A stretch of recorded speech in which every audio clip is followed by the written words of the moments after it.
سيادته شاغل باله ومضيع وقته وعلى طول بيفكر يا ترى هعمل ايه عشان ابيع، طب اجيبها كده ولا اجيبها كده. سيادته بقى قاعد زي الباشا وشاغل وقته بانه يبيع بس، لان فعلا ما عندوش وقت لحاجه تانية بسبب زحمه الاوردرات اللي بتجيله. وده بكل بساطه لانه تواصل معانا. مين احنا بتوع ميديا. بنعمل ايه؟ تخصصنا اننا نسوق لك منتجك او مشروعك او خدمتك بحيث تقدر توصل لاعلى مبيعات في اسرع وقت. وده الحمد لله بشهادة كل عملائنا اللي قدروا يوصلوا معانا لأعلى نسبة مبيعات.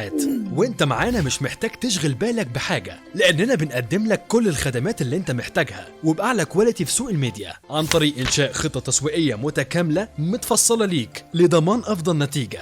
بنقدم لك إعلانات بنستهدف فيها العملاء اللي مهتمين فعلا إنهم يشتروا منك وبيدوروا عليك لأنك ببساطة بتحل لهم مشكلتهم. بنقدم كمان تصوير فوتوغرافي، فيديوغرافي، براندنج أو هوية كاملة وغيرها كتير. ها لسه بتفكر؟ اتصل بينا دلوقتي عشان تعرف التفاصيل والعروض. بتوع ميديا، نجاحك مهمتنا.